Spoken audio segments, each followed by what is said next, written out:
आप सभी महानुभावों का, आप सभी रचनाकारों का और सभी श्रोताओं का एक बार फिर साहित्य का विश्व रंग के मंच पर बहुत बहुत स्वागत है। साथ ही होली की शुभकामनाएं। और आज हमारे बीच बुल्गारिया से, स्पेन से, आयरलैंड से, नीदरलैंड से, कनाडा से रचनाकार उपस्थित हैं। मुझे एक छोटी सी बात याद आ रही है जब रचनाकारों की बात करता हूं तो, और ये छोटी सी बात है जयपुर के जौहरी बाजार की। वहां पर क्या होता है, जब भी बाजार में जाते हैं, जौहरी बाजार में, तो मुझे ये लगा कि हीरों की कीमत सबसे ज्यादा होती होगी क्योंकि वो चमकते बहुत हैं।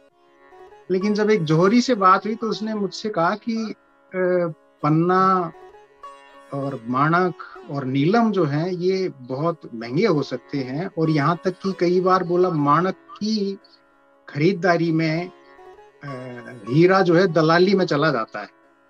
तो मैं ये कहना चाहूंगा कि आज हमारे पास माणक रचनाकारों के रूप में उपस्थित हैं सभी विभिन्न देशों से, और मैं इसी बात के साथ अपनी जिज्ञासा लिए उनको सुनने की अब मंच सौंपता हूँ शिवांगी जी को। बहुत बहुत शुक्रिया रामा जी, आप सभी का स्वागत करती हूँ। सबसे सर्वप्रथम तो आप सबको बधाई होली की और रंग पंचमी की, और भारतीय ज्ञानपीठ, वनमाली सृजन पीठ, विश्व रंग एवं साझा संसार नीदरलैंड्स के इस आयोजन साहित्य का विश्व रंग में आप सबका स्वागत। आज हमारे साथ गद्य पाठ करने के लिए रचनाकार Ireland, Bulgaria, Netherlands, Spain, Bharat और कनाडा से जुड़े हैं। आइए आगे ले चलती हूँ आप सबको इन सब से जुड़ने के लिए और इन सब की कहानियां और गद्य सुनने के लिए। सबसे पहले समय ना लेते हुए मैं अपने पहले रचनाकार को आमंत्रित करना चाहूंगी, अभिषेक जी त्रिपाठी, जो कि बेलफास्ट आयरलैंड से है, ब्रिटिश एसोसिएशन ऑफ जर्नलिस्ट के सदस्य, IT एसोसिएट डायरेक्टर, शिखर समूह संपादक मंडल सदस्य, आयरलैंड में हिंदी का प्रचार प्रसार, कविता Ireland, Indian community centre Belfast एवं हाई कमीशन के साथ कवि सम्मेलन, वाद संवाद, साक्षात्कार का आयोजन, इन सभी में सम्मिलित है। अभिषेक त्रिपाठी जी, आपका मंच पर स्वागत करती हूँ। इस श्रृंखला को आगे बढ़ाइए। शिवांगी जी नमस्कार, आप सभी को होली की शुभकामनाएं। और मुझे इस मंच पर, इस प्रतिष्ठित मंच पर आमंत्रित करने के लिए आप सभी का बहुत बहुत धन्यवाद। तो मेरा एक लेख, जो उत्तरी आयरलैंड जहां मैं रहता हूं, बेलफास्ट में, जहां से मैं आपसे जुड़ा हूं इस समय, वहां का जो इतिहास है और जो बहुत सुखद इतिहास नहीं है, उसके ऊपर मैंने एक लेख लिखा था। और वो लेख न्यूज़ टाइम्स पोस्ट में और लल्लन टॉप और ऐसे 2-3 जगह और प्रकाशित हुआ। मैं उसकी कुछ पंक्तियां आप सभी के सामने प्रस्तुत करना चाहता हूं। तो शीर्षक है उत्तरी आयरलैंड, यूरोप का कश्मीर, जो अब शांति और विकास की राह पर अग्रसर है। शीर्षक चौंकाने वाला है लेकिन सच है। आज के विकसित पश्चिमी यूरोप में भी एक कश्मीर है। इसका नाम नॉर्दर्न आयरलैंड या उत्तरी आयरलैंड है।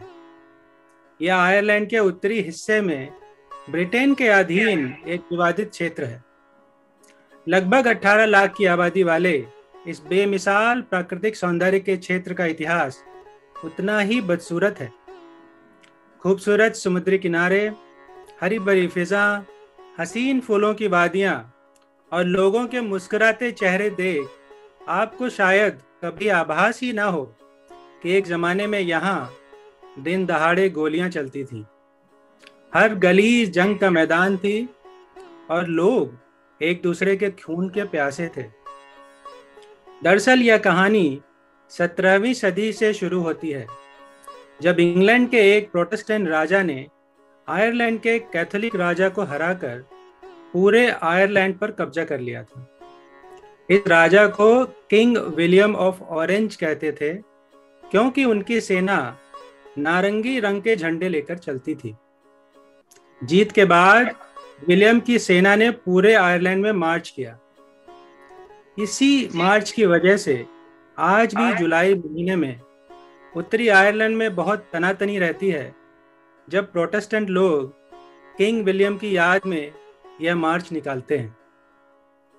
कहानी को आगे बढ़ाते हैं।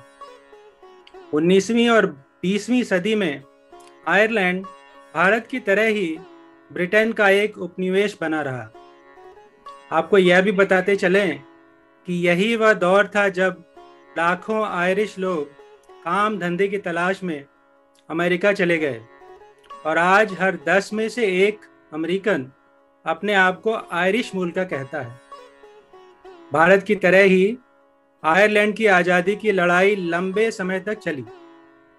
दोनों देशों के बीच स्वतंत्रता के लिए सहयोग की भी कई बातें इतिहास में इंगित हैं। हालांकि यह ज़्यादातर भावनात्मक स्तर पर ही सीमित रहा। भारत के चौथे राष्ट्रपति वराह वेंकट गिरी अपने डबलिन के विद्यार्थी दिनों के दौरान आयरलैंड की आज़ादी में सहयोग किया करते थे। कांग्रेस के शुरुआती दिनों में एनी बेसेंट, जो कि एक आयरिश महिला थी, उनका बड़ा रोल था। उन्होंने 1914 में होम रूल लीग की स्थापना की और उस पर आयरिश स्वतंत्रता आंदोलन का स्पष्ट प्रभाव देखा जा सकता है। यह बात इसलिए उद्धृत की जा रही है ताकि आप दोनों देशों की आज़ादी की यात्रा की समानता को समझ सकें। मजे की बात यह है कि आयरलैंड के झंडे में भी भारत के झंडे वाले ही 3 रंग हैं और इसे भी तिरंगा या ट्राई कलर ही कहते हैं। बस अंतर इतना है कि इसमें रंग बाएं से दाएं की ओर हैं और अशोक चक्र नहीं है। खैर, अब बात आगे करते हैं आयरलैंड की आज़ादी के बाद की, जहां से आज के उत्तरी आयरलैंड की समस्या नेपथ्य से निकलकर सामने आती है। साल 1920 में जब आयरलैंड आज़ाद हुआ तो आयरलैंड को दक्षिणी और उत्तरी भागों में बांट दिया गया। दक्षिणी आयरलैंड में रिपब्लिक ऑफ आयरलैंड नाम से एक स्वतंत्र देश का उदय हुआ, जबकि उत्तरी आयरलैंड को एक अलग स्वतंत्र राज्य का दर्जा दिया गया जो ब्रिटेन के अधीन था। ऐसा इसलिए किया गया क्योंकि उत्तरी आयरलैंड में बड़ी आबादी किंग विलियम के द्वारा बसाए गए प्रोटेस्टेंट तबके के लोगों की थी और वो लोग कैथोलिक आयरलैंड का हिस्सा नहीं बनना चाहते थे।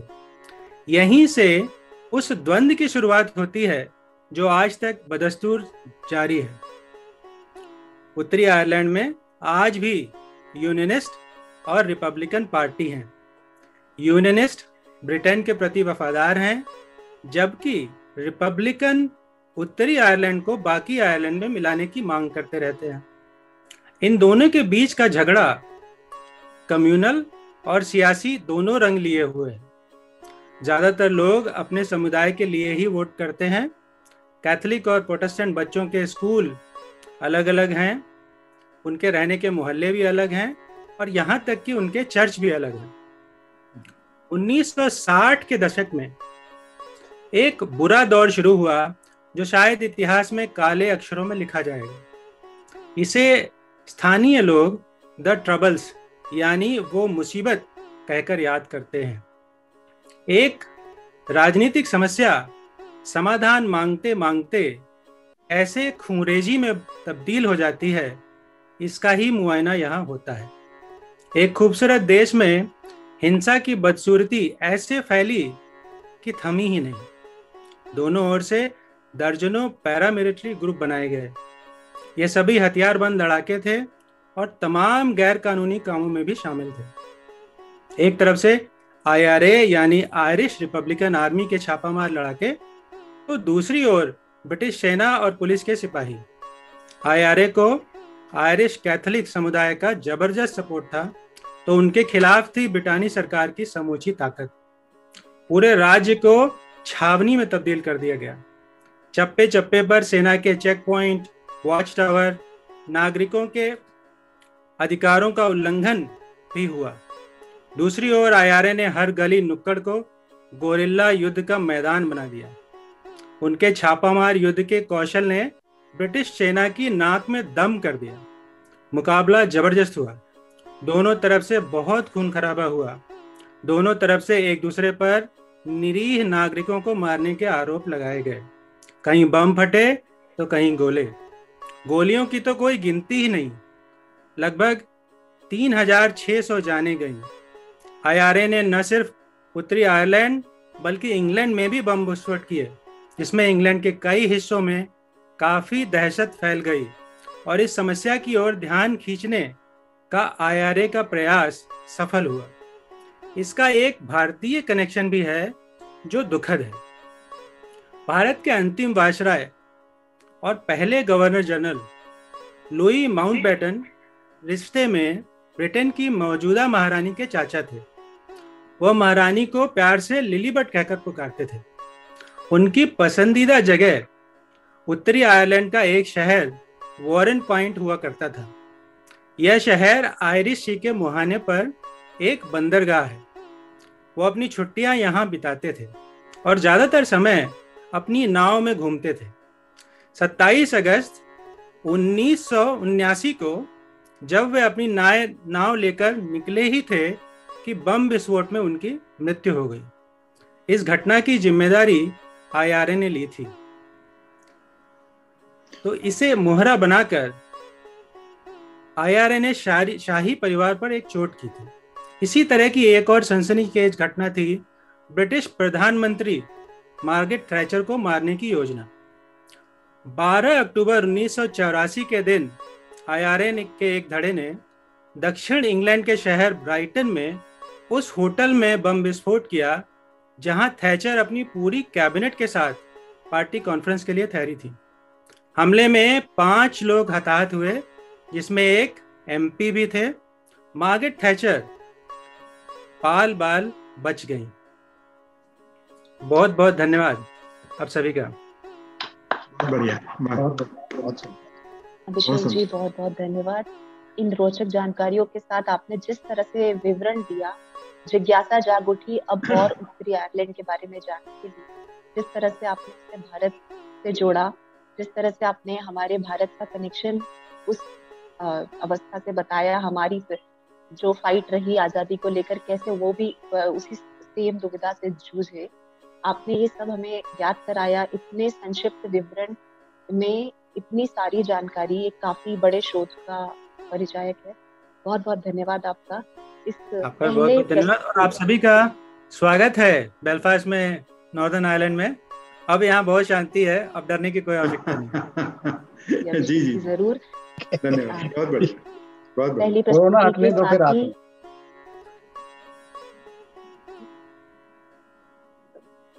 रामा जी सॉरी माफ करिएगा, सुन नहीं पाए। जी शिवांगी जी कंटिन्यू करिए प्लीज। जी तो इस पहली प्रस्तुति के बाद मैं सबसे पहले स्वागत करना चाहूंगी विश्व रंग के निदेशक एवं राष्ट्रीय रविंद्रनाथ टैगोर विश्वविद्यालय के कुलाधिपति, हमारे इस आयोजन की अध्यक्षता कर रहे हैं संतोष जी चौबे जी का। स्वागत है। नमस्कार। नमस्कार।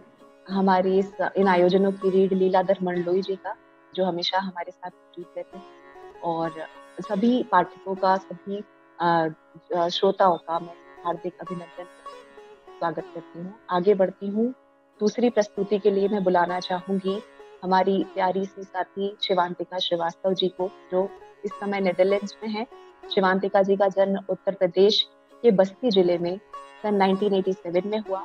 बचपन से ही अपने माता पिता के साथ भारतीय संस्कृति और सभ्यता को जानने में और हिस्सा लेने में इनकी विशेष रुचि रही है। हाई स्कूल में अव्वल आने पे इन्हें जिला स्तर पर सम्मानित भी किया गया है। पिछले 6 वर्षों से नेदरलैंड्स में रहने वाली शिवांतिका व्यवसाय से फिजियोथेरेपिस्ट एवं योगा शिक्षक है। मैं इसकी आपसे मुलाकात कर चुकी हूँ, तो मैं आपको भली बात जानती हूँ। शिवांतिका जी, आप अपने इस शिक्षक में कितनी परिपक्व हैं। लोगों को स्वस्थ रखने के लिए वह भारत के योग ज्ञान को देश विदेश में अपनी कंपनी योगा मेलोडी द्वारा प्रचारित करती हैं तथा हर उम्र के लोगों को योगा कराती हैं। आगे मैं इनके गद्य और इनकी कहानी से ही आपको परिचय करवाऊंगी, इनके इंट्रोडक्शन का, कि ये अपनी इस विधा, इस कला, इस योग शिक्षण को किस तरह से हम सबके इस पेंडेमिक युग में सहायता कर रही हैं। शिवांतिका जी, मंच आपको सौंपती हूँ, स्वागत है आप।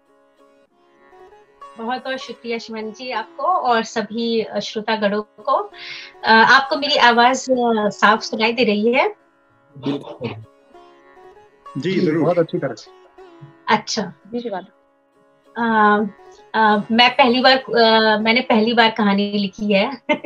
मैं कविताएं लिखती थी और जो है रामा जी ने मुझे कहा कि जरूर आप कहानी लिखिए और जो है लोगों तक पहुंचाइए।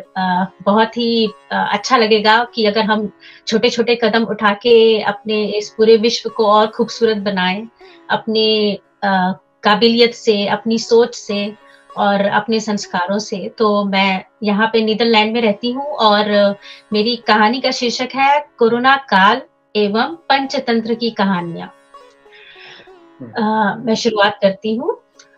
कुछ समझ में नहीं आ रहा था, सवालों का हुजूम आंखों के सामने खड़ा था। एक प्रश्न का उत्तर 10 सवाल खड़े करता था। बात अप्रैल 2020 की है। कोरोना पैंडेमिक का माहौल पूरे विश्व भर में तेजी से फैल रहा था। आफा तफरी का माहौल हर जगह दिखाई देने लगा था। हर किसी के जीवन में उथल पुथल मच रही थी। केवल आर्थिक ही नहीं बल्कि शारीरिक, मानसिक, सामाजिक, आध्यात्मिक तथा भावनात्मक रूप से भी विश्व भर को क्षति पहुंच रही थी। इन्हीं उलझनों के बीच मैंने कुछ ऐसा देखा कि सच कहूं तो मेरी अंतर आत्मा झकझोर उठी। यह थे हर रोज विद्यालय को जाने वाले मेरे पड़ोस में रहने वाले छोटे बच्चे। बच्चों में घबराहट एवं कई छोटे बड़े सवाल खड़े हो गए थे। इनकी उम्र होगी लगभग 5 से 10 साल के बीच की। इनमें शामिल था एक मेरा भी बालक। सभी बच्चों की पढ़ाई ऑनलाइन हो चली थी। बच्चों के माता पिता भी इस होम स्कूलिंग की नई पद्धति को समायोजित करने में लगे थे। सभी खेल कूद के केंद्र लॉकडाउन की वजह से अस्थायी रूप से बंद हो चुके थे। लोगों का मिलना जुलना सीमित हो गया था। बच्चों का शारीरिक विकास तो खेलकूद से ही होता है। आए दिन कई मौतों की खबर सुनकर इन बच्चों की भावनात्मक स्थिति सामान्य कैसे रहती। बच्चों की मनोस्थिति कुंठित हो रही थी। डिस्टेंसिंग के नए नियम थे। इन नए नियमों से सामाजिक विकास का असर इन बच्चों पर पड़ता दिखाई देने लगा था। बच्चों की उम्र तो मासूम ही थी। समय के साथ उम्र भी निकलती जाती है। यह परिस्थिति कब तक रहेगी इसका अनुमान लगाना मुश्किल था। कुछ अच्छा भी हो रहा था। वो क्या? अध्यात्म के नए दरवाजे खुलने लगे थे तथा लोग प्रकृति के प्रति सजग होने लगे थे। स्वास्थ्य के प्रति जागरूकता बढ़ती जा रही थी। क्षम विषम परिस्थितियों में इन बच्चों की परवरिश को कोरोना काल से लेकर आगे ले जाना एक चुनौती सा लग रहा था। बच्चों को सुरक्षित वातावरण देना माँ बाप का नैतिक कर्तव्य होता है। कई छोटी बड़ी योजना को बनाने के उपरांत एक योजना अति उत्तम बन गई। यह योजना थी सप्ताह के हर शुक्रवार को बच्चों को शाम को योग कसरत कराकर पंचतंत्र की कहानियों को सुनना और सुनाना। अगर बच्चे कहानी सुनकर अच्छी तरह सुनाते तो इनाम में इन्हें इनका मनपसंद फल मिलता तथा कहानी की सीख का अच्छी तरह उल्लेख करने पर बॉलीवुड नृत्य करने का अवसर। इससे शारीरिक और मानसिक गतिविधियों को एक साथ बल मिलता। योग के उपरांत मन अच्छा एकाग्र एवं शांत रहता, जिससे पंचतंत्र की कथा एवं उद्देश्य को यह बच्चे गहराई से समझते अथवा रोज की दिनचर्या में इसमें इस्तेमाल कर पाते। पहले एक छोटा सा व्हाट्सएप ग्रुप बनाया। सभी परिजनों को, बच्चों के माता पिताओं को साथ में इकट्ठा करके इसका डिस्कशन हुआ और बाद में सभी के माँ बाप ने बहुत ही उत्साह से बच्चों को यहाँ पर शामिल करने के लिए भेजा।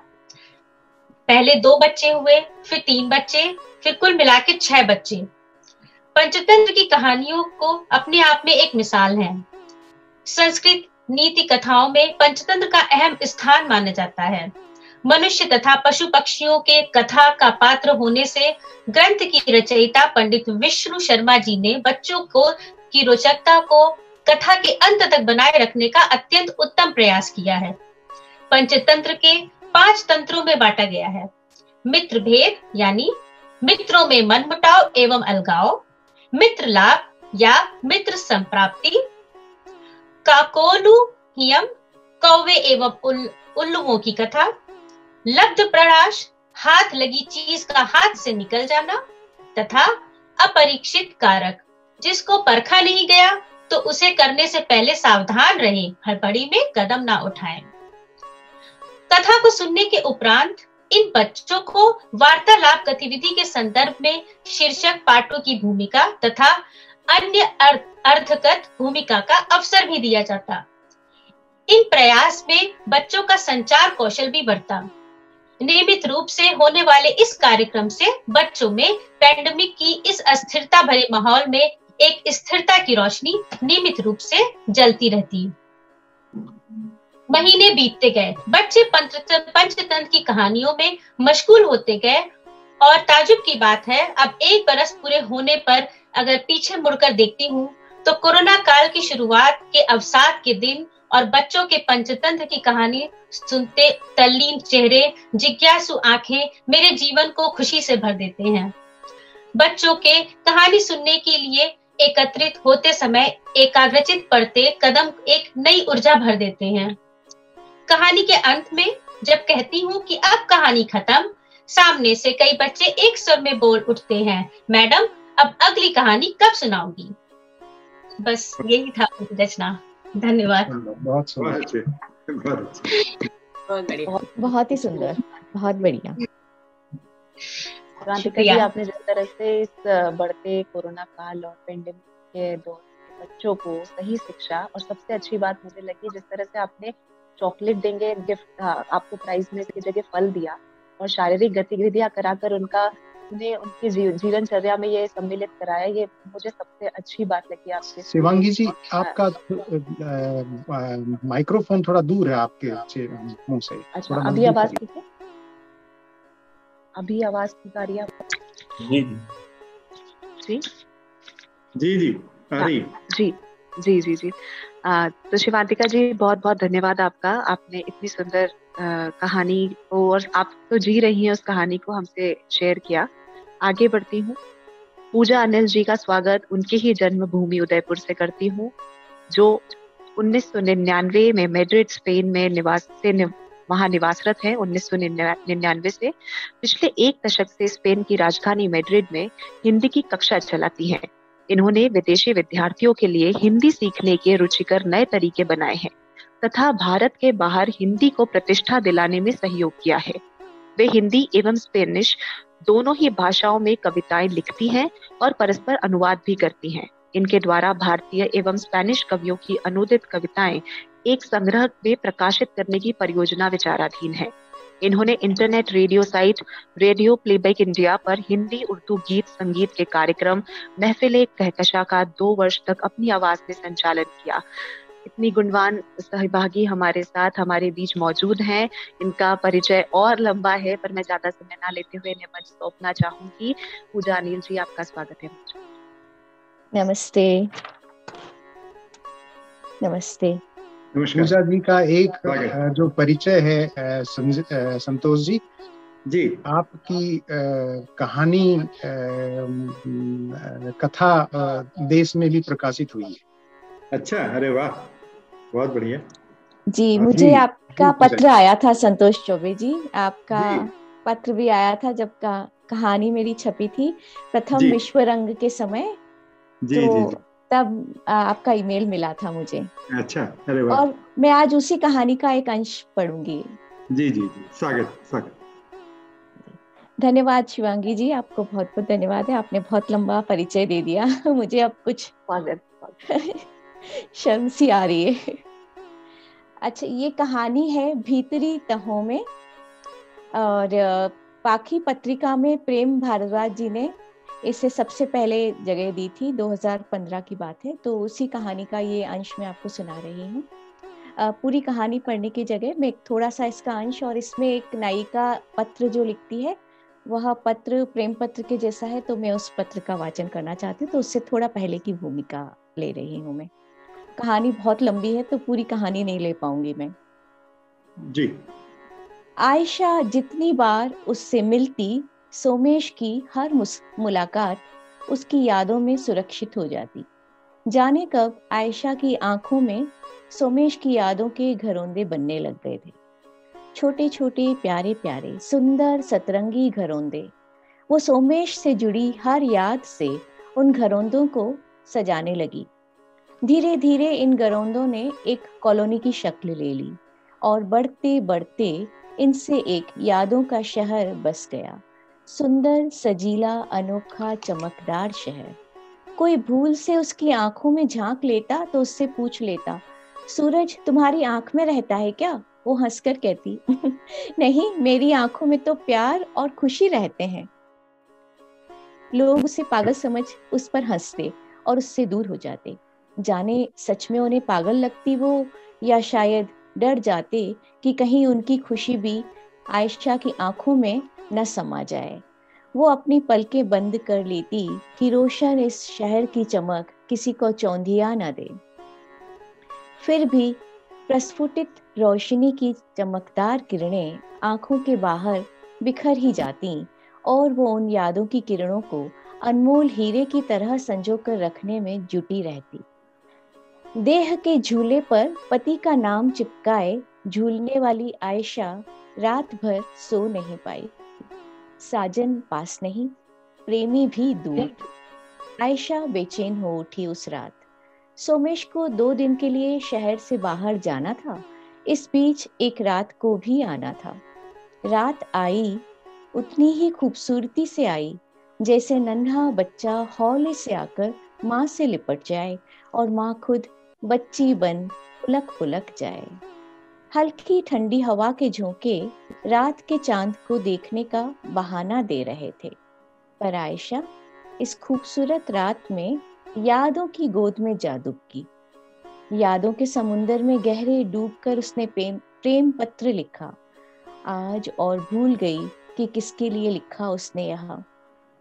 शायद पति को लिखा, ना, शायद सोमेश को लिखा। ये भी सच नहीं, उसने एक ही साथ दोनों को पत्र लिखा। मेरे प्रिय, मैं हर उस समय तुमसे बात कर रही होती हूँ जब तुम कहीं नहीं होते और हर जगह होते हो। मेरा मन तुमसे तब भी बतियाता है जब तुम मुझसे सांस भर की दूरी पर होते हो, और तब भी जब मीलों दूर बैठे तुम मुझे मन ही मन याद कर रहे होते हो। दूरियों के पलों में तुम्हारी याद को सूंघने के लिए मैं तुम्हारे नाम की हिचकी की प्रतीक्षा करते हुए एक पल भी तुम्हें भुला नहीं पाती। पर यादों की डोर थामे हिचकी की जगह मुस्कान ले आती हैं।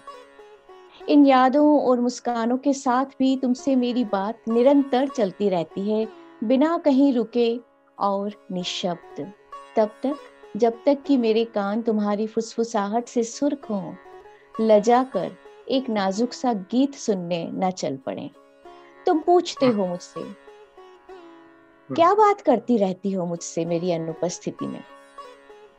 मैं कहना कुछ और चाहती हूँ, पर कहती कुछ और हूँ। यह मेरी और यादों के बीच की बात है। तुम्हें बता दिया तो राज खुल जाएगा। तुम मन ही मन थोड़ा बुझ जाते हो, पर हंसते हुए यूं जताते हो जैसे मेरी हर बात तुम्हारे लिए खास है। मैं कहना चाहती हूँ कि मैं तुमसे वो सारी बातें करती हूँ जो हमने तब नहीं की, जब हम बात कर रहे थे आज सुबह, आज दोपहर या आज शाम। वो बातें भी जो हमने नहीं कही थी कल या परसों या बहुत दिनों तक की गई बातों में। मैं कहना चाहती हूँ कि तुम नहीं जानते, पर तुम भी मेरे लिए खास हो, अद्भुत हो, बहुत अनोखे हो। मैं तुमसे कह नहीं पाती कि जब मैं तुम्हें अप्रत्यक्ष अपने पास अनुभव करती हूँ, तब तुम त्वचा बन जाते हो, तब मैं तुम्हें अपनी त्वचा पर ओढ़ लेती हूँ, जो सरसराती है मेरे पूरे तन पर करती हुई गुदगुदी, और मैं मुस्कुराते हुए सिमटती जाती हूँ दो त्वचाओं के बीच, यह जानते हुए कि इस सरसराहट से उपजी गर्मी मेरी देह को पिघला देगी, और जब मैं पूर्ण तौर पर घुल जाऊंगी तब तुम्हारी हथेली पर बचा रह जाएगा एक नाम, जो पूर्व की लालिमा से उत्पन्न होकर पश्चिम के धुंधलके में ढलकर विलुप्त हो जाएगा। सुनो सुनो, कभी बिछड़ जाएं तो याद रखना कि जिस तरह मेरा आना तय था उसी तरह मेरा जाना भी तय है। मैं तुम्हारे भीतर की खोज की तरह आई थी, अब स्वयं को खोकर जा रही हूँ।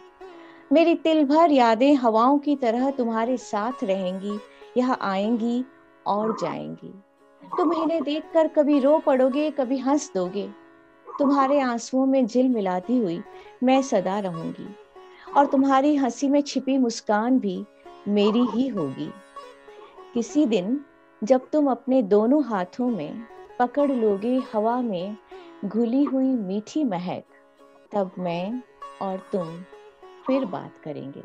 अनजानी अनकही बातें, मेरी और तुम्हारी बातें, यादों की बातें, अनंत बातें, अनेक बातें, जादुई बातें, किसी धुंधलके में समाप्त न होने वाली बातें। बहुत प्रेम, आयशा। वाह, शुक्रिया। बहुत सुंदर, बहुत सुंदर। पूजा जी, धन्यवाद, बहुत धन्यवाद। खूबसूरत पत्र आयशा का सुहास और उनके पति के नाम, इस भावनाओं को समेटे ये पत्र था। आपकी चंद लाइनें जो आपने कही कि खुद तुझे खोज कर खुद जा रही हूँ, मेरा आना तय था, मेरा जाना तय था, और जिस तरह से आपने ये पढ़ा बहुत ही खूबसूरत, कई बार रोंगटे खड़े हो गए। इस अंदाज में आपने बयान की, इस प्रेम पत्र की का पाठ किया। बहुत बहुत धन्यवाद पूजा जी। धन्यवाद शिवांगी, बहुत धन्यवाद। श्रृंखला में आगे बढ़ती हूँ। बुलाना चाहूंगी मोना कौशिक जी को, जो इस समय बुल्गारिया में है। भारत और बुल्गारिया की भाषाओं, संस्कृति, अनुवाद, लोक कथाओं और पौराणिक कथाओं के क्षेत्र में उनकी रुचि और विशेषज्ञता निहित है। उन्होंने कई बल्गारियाई लेखकों, कवियों और यूरोपीय योवको, बाल्चो, बल्चेव जैसे उल्लेखनीय कवियों की कविताओं का अनुवाद किया है। उनकी पुस्तक माया बादल की छाया बुल्गारिया में अनुदित हिंदी मुहावरों और कहावतों का संकलन है। डॉक्टर कौशिक को अक्षरम इंटरनेशनल हिंदी कॉन्फ्रेंस आजाद भवन ICCR दिल्ली 2010 द्वारा सम्मानित किया गया है। साहित्य अकादमी हरियाणा से सम्मानित विश्व हिंदी सम्मेलन, मैं आग्रह करती हूँ आप सब रहें। विश्व हिंदी सम्मेलन न्यूयॉर्क में रिपोर्टर के रूप में भागीदारी। बुल्गारिया की यात्रा के दौरान भारत के राष्ट्रपति श्री रामनाथ कोविंद की प्रवासी भारतीय सभा की उद्घोषक संचालक, साथ ही उन्हें भारत की प्रथम महिला श्रीमती सविता कोविंद के लिए संपर्क अधिकारी नियुक्त किया गया। 2019 में विश्व हिंदी दिवस के अवसर पर विज्ञान भवन में हंसराज कॉलेज द्वारा हिंदी सेवी सम्मान से सम्मानित किया गया। डॉक्टर कौशिक वर्तमान में सोफिया विश्वविद्यालय में इंडोलॉजी विभाग में पढ़ा रही हैं। उन्हें दिल्ली विश्वविद्यालय, JNU केंद्रीय विश्वविद्यालय, जम्मू, चौधरी चरण सिंह विश्वविद्यालय, मेरठ आदि विश्वविद्यालयों में विदेशी भाषा के रूप में हिंदी शिक्षण तथा अन्य विषयों पर व्याख्यान के लिए आमंत्रित किया जाता है। मैं आपका स्वागत करती हूँ मोना जी मंच पर। आप जैसी विद्वान और इतनी रिस्पॉन्सिबिलिटी संभालती महिला के पाठ का बेसब्री से इंतजार। स्वागत शिवांगी, बहुत बहुत धन्यवाद। बस जैसे पूजा जी ने कहा कि अब मुझे भी शर्म आ रही है, आपने कुछ ज्यादा ही परिचय दे दिया है, पर बहुत बहुत धन्यवाद। भारतीय ज्ञानपीठ, वनमाली सृजन पीठ, विश्वरंग और साझा संसार के संयुक्त आयोजन में हो रहे इस भव्य आयोजन में आमंत्रित करने के लिए सादर धन्यवाद। आदरणीय लीलाधर मंडलोई जी, कुलाधिपति संतोष चौबे जी और रामतक्षक जी, आप और सभी उपस्थित विद्वजनों, आपको मेरा प्रणाम।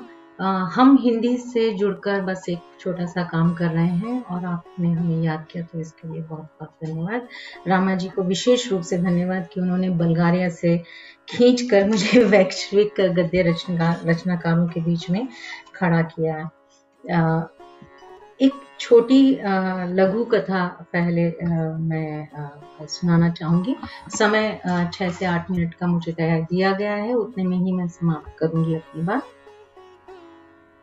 जूते। दिन भी ठंडा होता जा रहा है, रातें तो अंधेरी और सर्द हो चुकी थी। सुनी ने गहरी नींद में सोती हुई बच्ची के सर पर धीरे से हाथ फेरा। बच्ची 3 साल की होने जा रही है। रोज रोज के झगड़ों के बीच कब बड़ी होती जा रही है पता ही नहीं चल रहा है। वो आज भी घर नहीं आया। सुनी को सजा देने का उसका यही तरीका था, गायब हो जाना। कोई फोन नहीं, किसी मित्र से कोई खबर नहीं, कोई सूचना नहीं मिलना। घर से दूर नए शहर में कहां कहां उसे ढूंढे। रात का अंधेरा ऐसे इतना काला हो जाता है, ये वही जानती थी। अंत तो होना ही है, इस संबंध का अंत होना ही है। पर बच्ची, उसका क्या होगा? गहरी सांस छोड़ते हुए एक और भयावह रात के समाप्त होने का, खत्म होने का इंतजार करने लगी। दोनों अलग हो गए। उसने सुनी से ही नहीं, बच्ची से भी संबंध तोड़ लिए। बच्ची और बड़ी हो गई अपनी उम्र से। समय रुकता नहीं और त्योहार तो आने ही हैं। दिवाली है, गिफ्ट मिला बच्ची को, एक जोड़ी भूरे रंग के मखमली जूते। 3 साल 6 महीने की बच्ची अब दिन रात पापा के भेजे जूतों को संभालती फिरती है, पहनती है, स्कूल जाती है, फिर पहनती है और बड़ी होती जा रही है। जूते छोटे हो चुके हैं, पर न कोई दूसरा गिफ्ट और न ही पापा आए। उस दिन जब स्कूल से लौटी तो बच्ची बड़ी दुखी थी। पैर में दर्द जो हो रहा था। जूते उतरे तो पैर से खून निकल रहा था। छोटे तंग जूतों ने पैर काट दिए थे। खून जूतों पर भी लगा हुआ था। बच्चे, अब ये जूते मत पहनना, छोटे हो गए हैं, इन्हें फेंक देते हैं या किसी को दे देते हैं। दर्द से रोती बच्ची एकदम चुप हो गई। माँ बच्ची दोनों ने जूतों को देखा। अब भूरे से लाल हुए मखमली जूतों को देखा। जूतों को जूतों के डब्बों में रख उन्हें अलमारी में रख दिया गया, फेंका नहीं गया। ये मेरी लघु कथा थी और थोड़ा सा एक और आपको अपने दिए गए समय का उपयोग करते हुए कुछ और सुनाना चाहूंगी, यदि अनुमति हो तो। जी, स्वागत। धन्यवाद। शीर्षक है लक्ष्मी। या देवी सर्वभूतेषु निद्रा रूपेण समस्थिता, नमस्तस्यै नमस्तस्यै नमस्तस्यै नमो नमः। भारतीय परंपराओं, मान्यताओं, रीति रिवाजों, योग, आयुर्वेद, आध्यात्म आदि में अद्भुत ज्ञान पिपासा के शमनार्थ ये देवियां आज यहाँ उपस्थित हैं। टीवी के बड़े से पर्दे पर कार्यक्रम चल रहा था। प्रोफेसर भारद्वाज की बुलंद आवाज गूंज रही थी। शुभ लक्ष्मी, विद्या लक्ष्मी, क्रिया लक्ष्मी, सिद्ध लक्ष्मी, मोक्ष लक्ष्मी और आप सभी की आचार्य के रूप में महालक्ष्मी आप सबकी उपस्थिति से आज हमारा प्रांगण आलोकित हो रहा है। आप सभी एक अतुल्य शक्ति स्वरूपा हैं। खट खट खट। आप भारतीय कलात्मक परंपराओं के समग्र दृष्टिकोण को खट खट खट खट खट खट। लोहे के दरवाजे पर पड़ी चोटें तेज होती चली गईं। देवलोक में विचरती मैं उतर आई घर की चारदीवारी पे। कौन? थोड़ा अनखनाकर पूछा मैंने। लक्ष्मी उठकर खड़ी हो गई। अरे, लक्ष्मी स्वयं पधार गई। दरवाजे पर खड़ी थी लक्ष्मी, प्रेस वाली। लक्ष्मी, किवाड़ खोलते ही मैंने पूछा, पता है लक्ष्मी का मतलब? क्या मतलब है तुम्हारे नाम का? ना दीदी, लक्ष्मी नाम है हमारा, वो ना जो तुम कह रही हो। सफेद चमचमाती दंत पंक्ति बंद दरवाजे की धुंधलाहट में बरस रही थी। आंखों में सरलता का अंजन गहरा उतरा था। पैरों की चप्पल बाहर ही निकाल रखी थी। 3 उंगलियों में पड़े चांदी के बिछुए और पैरों की घुंघरों वाली पायल रुनझुन से बज रहे थे। कद होगा 4 फुट के बराबर। तपा हुआ गेहुआ तन, गठा हुआ छोटे पर मजबूत हाथ। लक्ष्मी छोटे से शहर से बड़े शहर में आई थी। उसका शहर चूड़ियां बनाता था। शादी हुई ताले वाले शहर में। पति के पिता मतलब ससुर जी कपड़े धोते थे। ये दोनों इधर चले आए और करते थे मिलकर कोयले की इस्त्री, प्रेस। कोयले की इस्त्री इस बड़े शहर में बंद नहीं हुई थी। अब भारी पुरानी इस्त्री में आधा किलो कोयला भरकर सुबह से शाम काम करती थी लक्ष्मी। इस्त्री का वजन जानते हो कितना होता है? नहीं ना? कलम उठाने वाले मेरे हाथ भी नहीं जानते। लक्ष्मी हर तीसरे दिन घर आती थी। आंटी जी कपड़े दे दो, दीदी कपड़े दे दो। कपड़े गिनना हमारा काम, कपड़े बनाना उसका काम। गठरी में कपड़े समेटती थी और सर पर गठरी रख अगले घर के लिए चल देती थी। गठरी गट्ठर में बदलती और गट्ठर गट्ठरों में। ये कोठियों वाला इलाका था। एक बड़ी कोठी के किनारे बड़े से पेड़ के नीचे छोटी सी खोली डाले हुए थी। एक छोटी मेज, कोयले का एक बोरा, कुछ पुराने कपड़े, 1-2 थाली, पानी पीने का गिलास, एक छोटी कठिया। ये उस खोली में रखती थी लक्ष्मी। ये था उसका ऑफिस, कार्य क्षेत्र। रहती तो वो कहीं और थी। 3 बच्चियों और एक पति, राजेंद्र का नाम था उसका। कुछ कद उसका लक्ष्मी से थोड़ा निकलता हुआ। दाई बाह के ऊपर चढ़ा था एक छोटा कुबड़ जो उसकी लंबाई को कम कर देता था। गंभीर सी गहरी आवाज में बोलता, कभी कभी वो भी कपड़े देने आता था। घर के अंदर कभी नहीं घुसता था। लक्ष्मी को दी हुई सुबह की गठरी गोल भरी भरी होती थी, खुदकते हुए बच्चों की गोल गेंद सी। शाम को आते आते खाए पिए अलसाए किसी बाबू की तरह परस जाती थी, जिसे राजेंद्र दोनों हाथों पर बड़े ध्यान से उठाकर घर तक लाता था। लक्ष्मी गठरी खोलती थी और एक एक कपड़ा निकालती थी। हर कपड़े पर पानी के छींटे मारती वो उनको रखती थी एक तरफ। नजर सामने चलती सड़क पर निकलते रिक्शा, पैदल, छोटी गाड़ी, बड़ी गाड़ी, ऑटो, गाय, बैल, सड़क पर घूमते कुछ आवारा कुत्तों पर पड़कर लौट आती थी सामने पड़े हुए कपड़ों पर। महंगे से महंगे कपड़े हों या सस्ते से सस्ता कपड़ा, हर एक पर उसका स्पर्श और उसकी नजर एक सी होती थी। गर्म इस्त्री को उठाना, उसे कितनी देर रखना है, कितने देर तक छुआना है, यह सब उसको पता था। लक्ष्मी के थी 3 लड़कियां, एक के बाद एक तीनों हुई थी। और उसके बाद उसने कहा, नहीं दीदी, अब नहीं, इन्हें ही पालूं काफी है, जो किस्मत में है वही है। और ये तो कह रहे थे पर मैंने मना कर दिया। हंसी, कहते हुए हंसी आंखों से सच्चे मोती सी टपक रही थी। हाथों में नई चूड़ियां पहनी थी। कल काम की जगह पर ही एक मणिहारिन पहना रही थी उसे। शोर मचाते गाड़ियों के हॉर्न के बीच में चूड़ी की खनखन और उनके माधुर्य से भरे स्वर बतकही और उनकी बतकहियां इसी तरह से चल रही थी।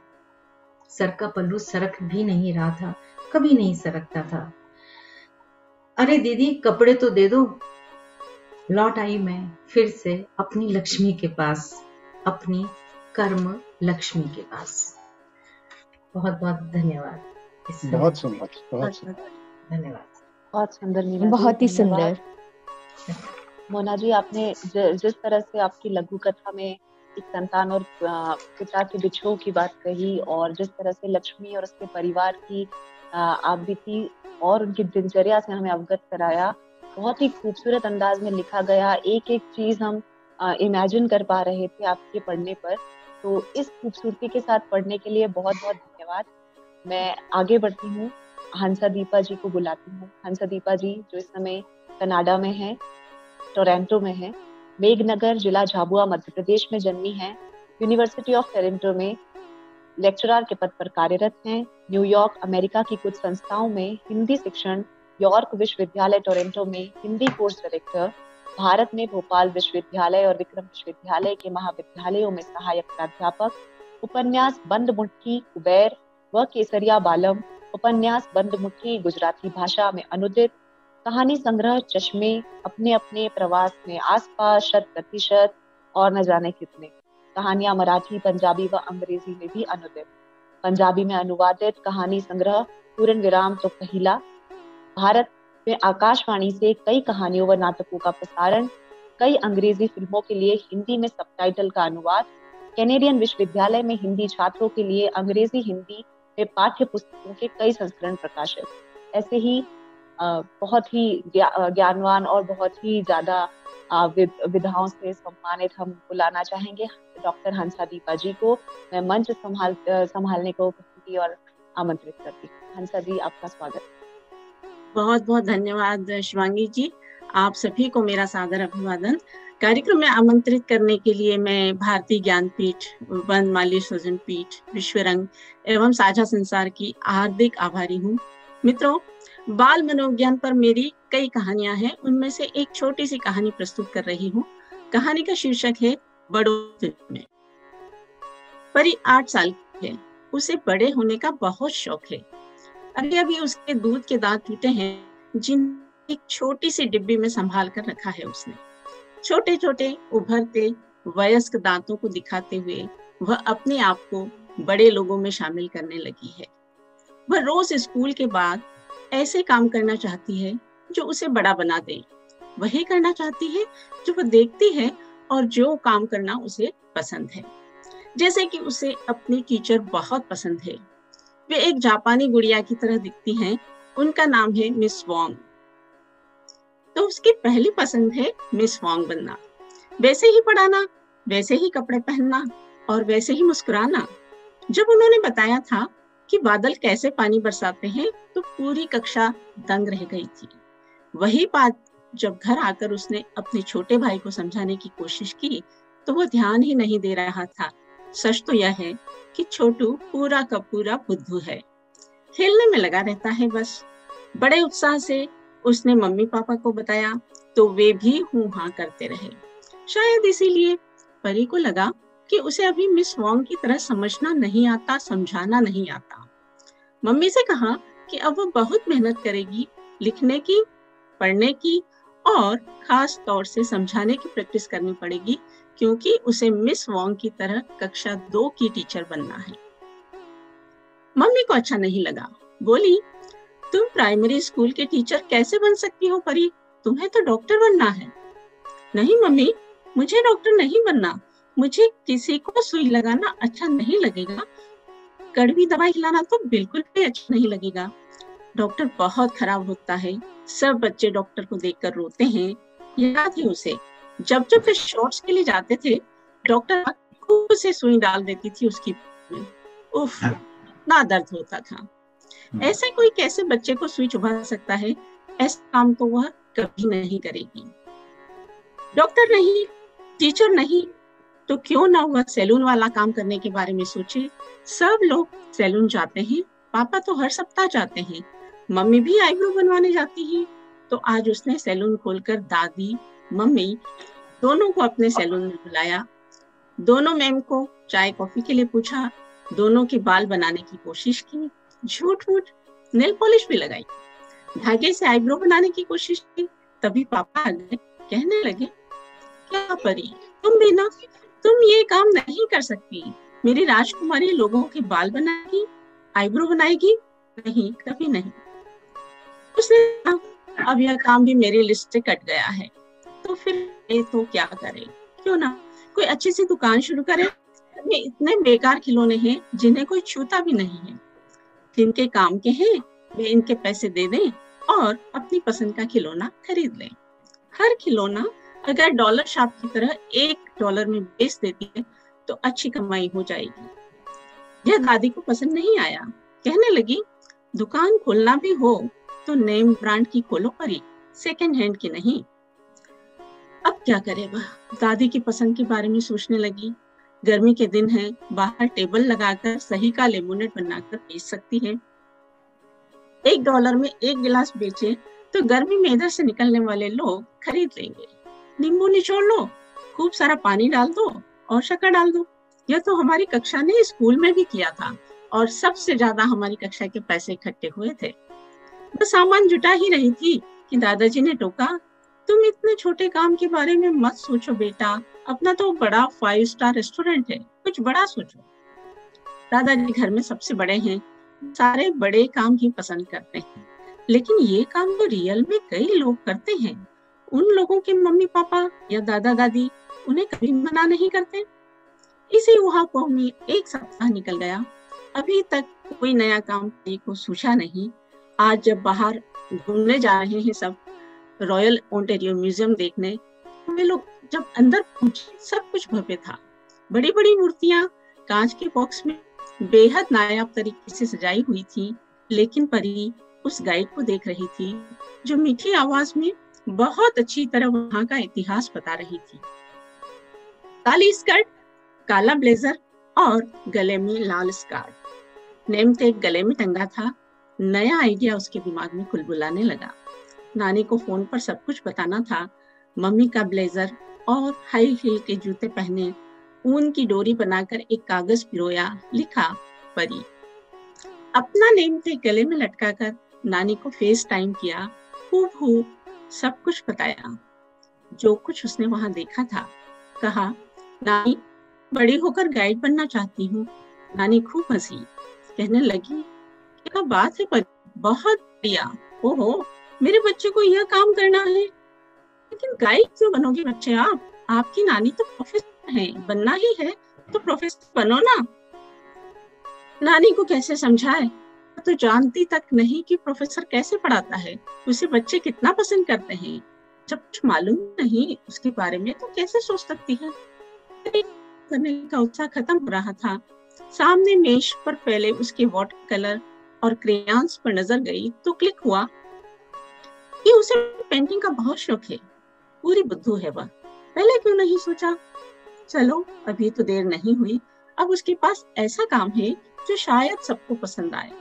जब वे आर्ट गैलरी ऑफ ओंटारियो गए थे, वहां बड़े बड़े चित्रों को दिखाते पापा ने कहा था, देखो बेटा, रंगों का कमाल, कलाकार की मेहनत कैसे रंगों को खूबसूरती से सजाती है। उसने अपने खाली समय में एक के बाद एक कई चित्रों को बनाया और मम्मी पापा से कह दिया, यह मेरा आखिरी फैसला है, मैं कलाकार बनूंगी। मम्मी पापा ने एक दूसरे को देखा और फिर परी को देखा। दोनों एक साथ बोल रहे थे या कोई एक, उसे पता नहीं। कलाकार तो आप हो ही बच्चे, बहुत अच्छे चित्र बनाए हैं आपने, पर आपका फुल टाइम का काम कुछ और होना चाहिए। कलाकार को पार्ट टाइम रखो। जो फुल टाइम कलाकार होते हैं वे तो भूखों मरते हैं। फुल टाइम पार्ट टाइम कुछ पल्ले नहीं पड़ा उसके। भूखों मरने की बात भी गले से नीचे नहीं उतरी। पर ये बहुत उदास है, बहुत कोशिश की अपना काम चुनने की। बड़े लोगों की बातें बहुत बड़ी हैं, ये समझते ही नहीं कि जो उसने देखा है और जो पसंद है वही तो कर सकती है। उसके हर पसंदीदा काम को घर के बड़ों ने रिजेक्ट कर दिया था। अब परी ने बड़े होने का ख्याल दिमाग से निकाल दिया है। अपने दूध के दांत ढूंढ रही है वह, ताकि उन्हें फिर से लगा सके। आपका बहुत बहुत धन्यवाद। बहुत सुंदर, बहुत बढ़िया, बहुत सुंदर कहानी। बहुत प्यारी कहानी। धन्यवाद। सुनने लगा। वाकई हंसा जी, आपने हमें बचपन में पहुंचा दिया फिर से। जिस तरह से हम घर घर खेला करते थे, सारी यादें ताजा हो गई। मम्मी की चुनरी लपेट के साड़ी पहन के टीचर बन जाया करते थे, पेंटिंग करा करते थे। तो उस जिस मासूमियत को आपने बयां किया है, जिस तरह से कंफ्यूज रहा करते थे कि पायलट बनना है, डॉक्टर बनना है या क्या बनना है, और जिस तरह से उसे बचपन में ही एहसास हो गया कि बड़ा ना हुआ जाए जो अब हमें होते हैं, फिर बनना ही है। जी, बहुत बहुत खूबसूरत कहानी आपकी। बहुत धन्यवाद आपका जी। उपेंद्र जी उपस्थित हैं, आप आ रहे हैं? जी उपस्थित नहीं है। मैं मंच देता हूँ। जी, मैं आप सबका धन्यवाद करती हूँ, आशीष जी, जिन्होंने तकनीकी सुविधाएं दी हैं, और आप सभी श्रोतागण जो फेसबुक पर यहाँ हमारे साथ जुड़े, मैं आप सबका धन्यवाद करती हूँ और मंच करती हूँ। बहुत बहुत धन्यवाद। बहुत बहुत धन्यवाद शिवांगी जी। मैं इससे पहले कि अध्यक्ष जी को आमंत्रित करूं, मेरा अनुरोध है मंडलोई जी से, वनमाली सृजन पीठ के निदेशक लीलाधर मंडलोई जी से, कि वे अपनी कोई छोटी रचना या कोई अनुभव या हमें कोई मार्गदर्शन की बात बताएं। मंडलोई जी। हाँ रामा जी, नमस्कार। जी नमस्कार। देखिए, भला मैं क्या बताऊं, हम और आप इस जानते हैं कि जब विश्व का ये साहित्य वाला कार्यक्रम हम लोगों ने शुरू किया था मिलजुल के, उस समय हमारे दिमाग में बहुत साफ कोई तस्वीर नहीं थी। हम लोग एक एक तिनके बिल्कुल उस बया की तरह जुटा रहे थे, जिसमें वैविध्य हो, जिसमें खूबसूरती हो, और कुछ कंटेंट के लेवल पर हम कुछ नए रूपाकार दे सके। अब इस कार्यक्रम को लगभग साल होने जा रहा है। अगर इसके आवर्तनों को देखें तो मुझे लगता है कि जो सपना हमने बुना था वो एक बया के घोंसले की तरह सुंदर हो उठा है। हमने जब आपके साथ बैठकर चीजों को एक आकार देना चाहा, तो उस दौर में हमारे पास सिर्फ कविताएं ही कविताएं आया करती थी। तो हमने ये कोशिश की कि भाई नई विधाओं की रचना धर्मिता का अन्वेषण किया जाए। कविता और कहानी के साथ हमने धीरे धीरे जो कथेतर विधाओं में एक पहुंच और पकड़ बनानी शुरू की, और लोगों ने जिस तरह से लिखना शुरू किया उससे कुछ चीजें हमारे सामने आई। उसमें सामयिक स्थानीयता थी, नवीन कथाओं का समावेश था। जैसे आज आपने देखा होगा कि हमने एक और स्तर पर बातचीत करते हुए एक राह ढूंढने की कोशिश की, वो था पाठ। आज पाठ की स्निग्धता ने मुझे बहुत गहरे तक प्रभावित किया। इतना अच्छा पाठ बहुत कम होता है। और देखिए, हंसा जी ने, मोना जी ने, पूजा अनिल जी ने, त्रिपाठी जी ने एक एक नई दुनिया हमारे सामने रखी। उत्तरी आयरलैंड का जिस तरह से बयान आया वो लगभग एक ये समझ लीजिए कि शहरनामे की तरह था। तो जो चीजें हम लोग यहाँ जो दर्शक और श्रोता है, जिन विषयों को उस तरह से नहीं जानते, उन विषयों में बहुत सारी चीजें आई। हमने व्यंगाक के बारे में, हमने पवन चक्कियों के बारे में, हमने नहरों के बारे में, मतलब एक नए तरह का जो साहित्य संभव हो सकता है। क्योंकि प्रवासी साहित्य में ये सारे जो विधाओं के रूप हैं वो पढ़ने में नहीं आते थे। अमूमन कहानी का, कविताओं का संग्रह तो निकल जाता है, लेकिन वहाँ के जीवन की जो धड़कन है वो कविता कहानी में आती तो है, लेकिन उसमें यथार्थ की विश्वसनीयता कम होती है। तो अब जो कुछ हमारे सामने आ रहा है वो विश्वसनीय बहुत है, और इस विश्वसनीयता से हम लोग बहुत प्रभावित भी हैं। हम चाहेंगे कि ये जो स्वप्न हमने देखा था, ये स्वप्न ज्यादा से ज्यादा विस्तृत हो, और हम उन चीजों को भी शामिल कर सकें जो चीजें अमूमन बहुत कम प्रवासी साहित्य में दिखाई देती है। तो मुझे तो इतना ही कहना है। आपके साथ रचनाओं को यहाँ दिल्ली में पढ़ते हुए हमारी दिल्ली की टीम पढ़ती है, और फिर उसके बाद कई बार आपको तकलीफ देते हैं कि नहीं, इस कहानी में ये कुछ है, इसका थोड़ा विस्तार किया जाए, या ये जो एक एलिमेंट है वो नई तरह का है। तो आप फिर उसके हिसाब से वहाँ पर सब एक तरह का नियोजन करते हैं।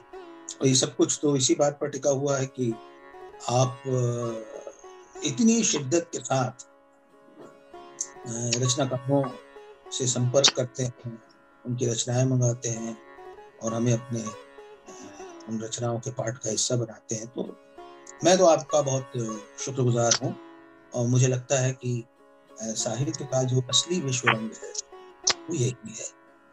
तो बहुत बहुत शुक्रिया। और सारे रचनाकारों का मैं व्यक्तिगत स्तर पर आभारी हूँ कि उन्होंने हम लोगों के साथ मिलकर एक ऐसी दुनिया भी साहित्य की बनानी शुरू की जो हम लोगों के लिए कुछ कम अलक्षित थी। तो बहुत बहुत शुक्रिया जी, बहुत बहुत धन्यवाद मंडलोई जी। आपने शुरुआत से लेकर बये के उदाहरण से, बये के सोच से, तिनके इकट्ठे करने से लेकर घोंसला बनाने तक, अभी शायद घोंसला पूरा नहीं बना है, अभी और बनाना है। और आपका जो मार्गदर्शन रहा है, रीड रहा है इस कार्यक्रम की, इस आयोजन की, और हमारी टीम, साझा संसार की टीम, जिसमें हमारे साथ शिवांगी जी हैं, हर्षिता जी हैं, शिव मोहन जी हैं, आशीष जी तो हैं ही, तो हम सब लोग मिलके भी यहाँ भी सारा काम करते रहते आपके मार्गदर्शन में। आपका बहुत बहुत धन्यवाद। और मैं इन्हीं शब्दों के साथ संतोष चौबे जी से अनुरोध करूंगा कि वे इस मंच का मार्गदर्शन करें, अपना अध्यक्षीय वक्तव्य दें। संतोष चौबे जी। धन्यवाद रामा जी।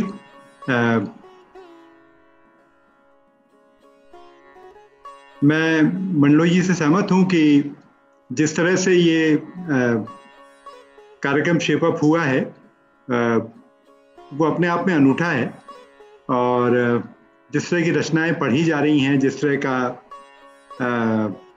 विविधता इसमें देखने मिलती है, जैसे आज लगभग 7-8 देशों के 40 के आसपास रचनाकार, साहित्यकार और श्रोता यहाँ उपस्थित हैं। और कुछ टिप्पणियाँ भी मैंने देखी तो बहुत ही दिलचस्प बातें लोग इस पूरे कार्यक्रम के बारे में कर रहे हैं।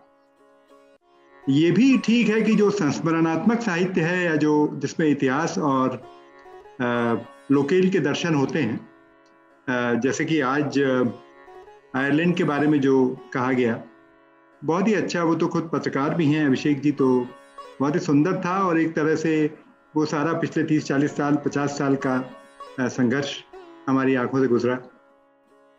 वैसे ही जैसे कि जो बच्चों को लेके हंसादीप जी ने कहानी सुनाई, मैंने बच्चों के सपने क्या होते हैं, इसको लेके बहुत ही मार्मिक कहानी थी एक तरह से देखा जाए। और मीडिया पेरेंट्स और बाकी लोग अलग तरह के सपने बच्चों को देते हैं, और लेकिन वास्तव में उनके दिल को पकड़ना, उनके निकट पहुंचना। तो हंसादीप जी का भी एक संग्रह भी आया है, मेरे पास पहुंचा है, तो मैं वैसे भी बधाई देना चाहता था उनको। और ये जी, ये कहानी भी बहुत अच्छी आपने लिखी है। मुझे लगता है कि जल्दी ही आपका और भी हमें पढ़ने मिलेगा। शिवांतिका ने भी अच्छा प्रयास किया था।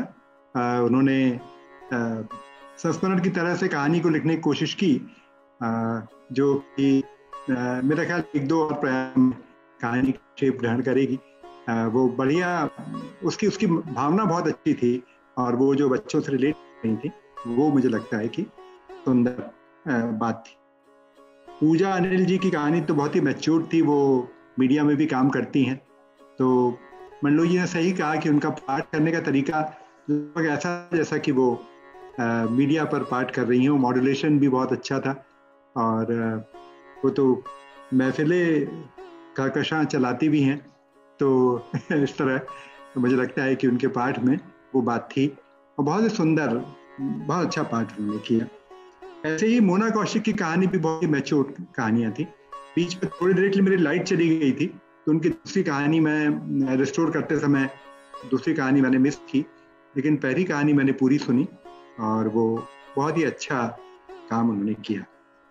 तो आज जितने भी पाठ हुए हैं, इस कार्यक्रम को जारी रखना चाहिए। ये मासिक संगोष्ठी है, तो इसी तरह से इसको आगे बढ़ाना चाहिए। पुराने भी जितने अब तक रचनात्मक पाठ हुए हैं, शायद उन्हें लेकर हम एक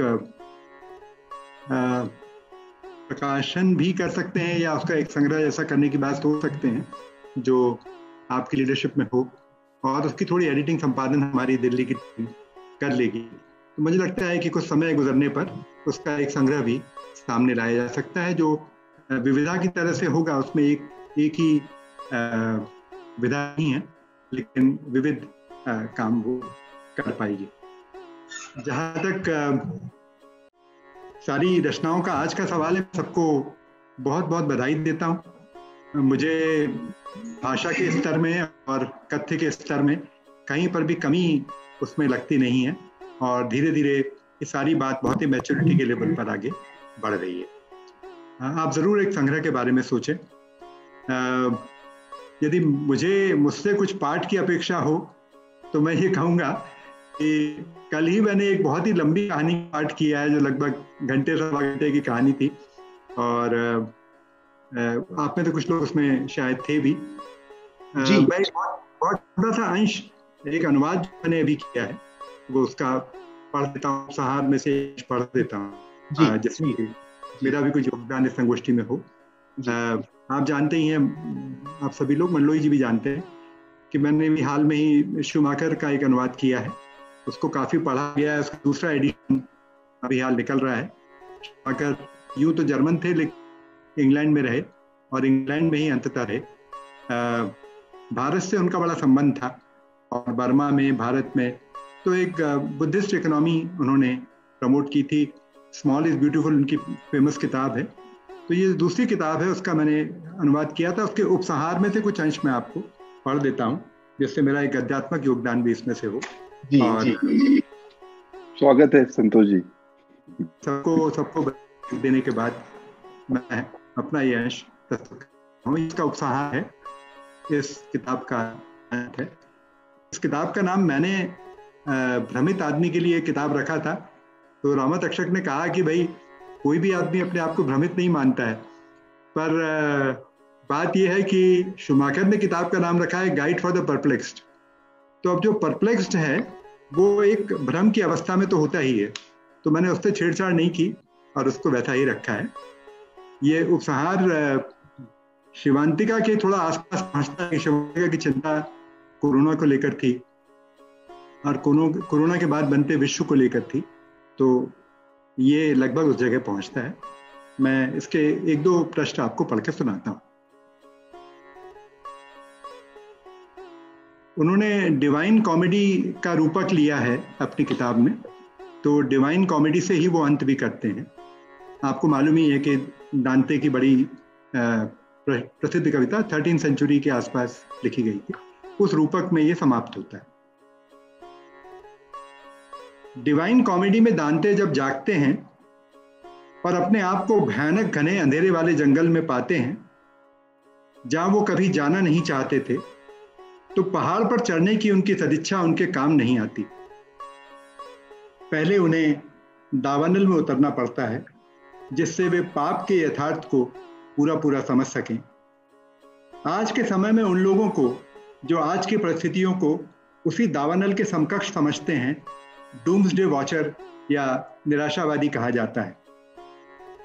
डोरोथी सेयर्स, जो दांते की श्रेष्ठ टिप्पणीकार के रूप में जानी जाती हैं और आधुनिक विश्व की समस्याओं पर बहुत अच्छा लिखती हैं, का कहना है,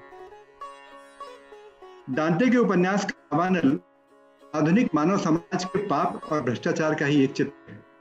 इस बात से सभी सहमत होंगे। आज जबकि हमें से अधिकतर लोग इस बात से सहमत हैं कि समाज की हालत खराब है और वो किसी आदर्श स्थिति की ओर नहीं बढ़ रहा है, तब हम आसानी से यह भी समझ सकते हैं कि किन चरणों में वो गहरा भ्रष्टाचार समाज में फैला है।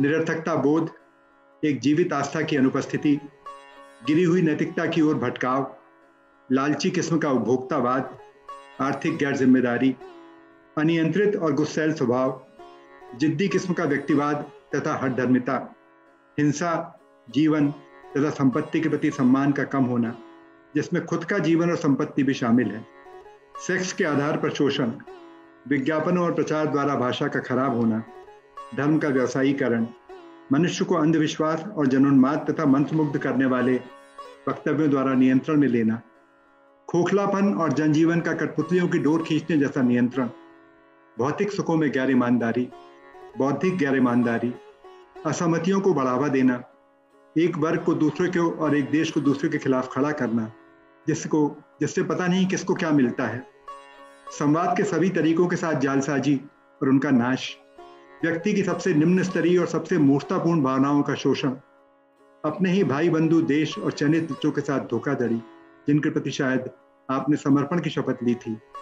ये वे सारे चरण हैं जो धीरे धीरे समाज को एक ठंडी मौत की ओर ढकेल रहे हैं और सारे सभ्यतापूर्ण संबंधों पर धूल डालने का काम कर रहे हैं।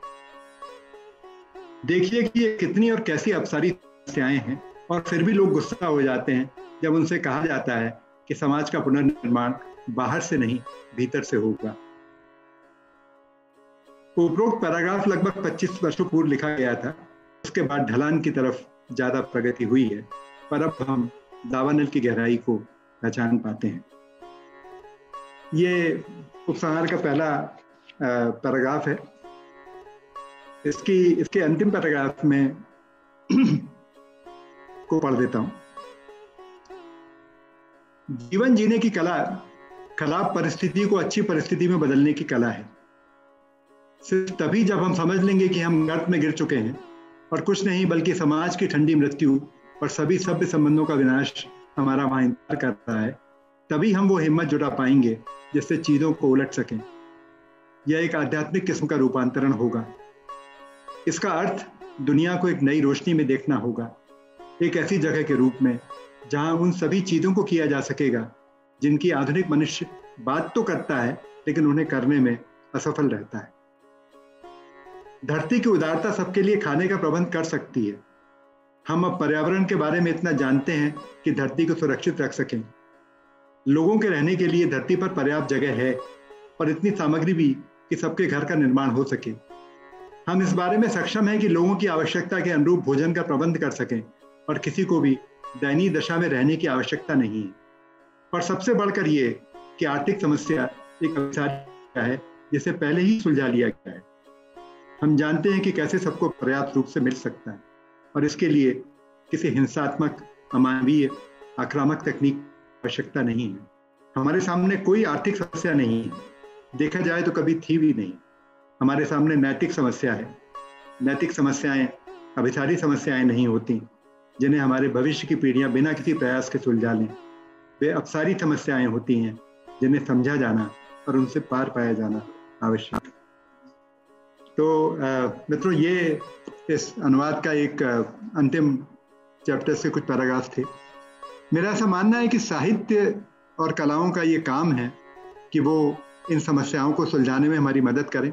जिस तरह से हंसा ने बच्चों की कहानी लिखी या प्रेम कहानी बीच में पूजा अनिल जी ने सुनाई या बेलफास्ट का जो चित्रण आपने किया, वो कलात्मक हस्तक्षेप ही है जो चीज़ों को समझने में और उसे सुलझाने में हमारी मदद कर सकता है। ये हस्तक्षेप आप आगे बढ़ा रहे हैं और रामा तक्षक जी ने इस काम को गंभीरता से किया। लगभग विश्व रंग के समाप्ति के 3-4 महीने बाद अब ये फिर से शुरू हुआ है। इसे जारी रखिए, ये विश्व रंग का पार्ट ही है और मैं आपको बहुत शुभकामनाएं देता हूँ। हम लगातार इसमें जुड़े रहेंगे और जो भी संभव होगा हम जरूर मदद करेंगे। आप सबको बहुत बहुत शुभकामनाएं। धन्यवाद। और तमाम श्रोताओं को भी धन्यवाद जो अब तक इससे जुड़े रहेंगे। धन्यवाद जी, बहुत बहुत धन्यवाद संतोष जी। आपने अनुवाद अपनी पुस्तक के अनुवाद के जो अंश पढ़े वो भी बहुत प्रेरणाप्रद हैं हमारी सभी पीढ़ियों के लिए। और मैं ये कहूँगा कि जो प्रयास हमने पिछले वर्ष शुरू किया था ये हम जारी रखेंगे और हम इसे हर माह करेंगे। और इस साहित्य के विश्व रंग में संतोष जी की भूमिका अनुपम रही है।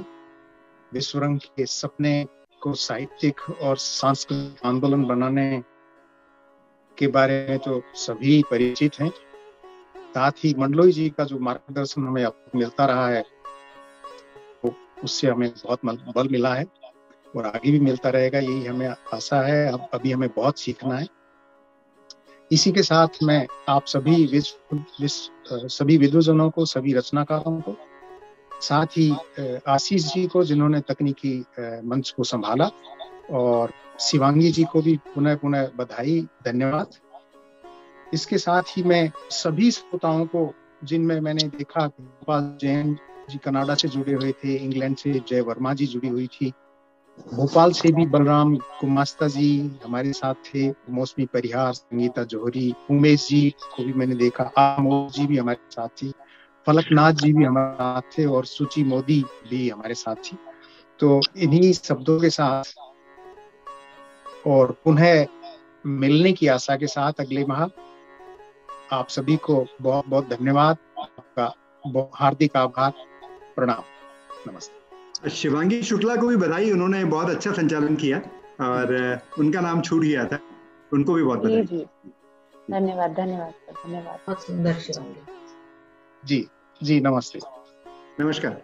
बहुत शुक्रिया, बहुत शुक्रिया। नमस्कार।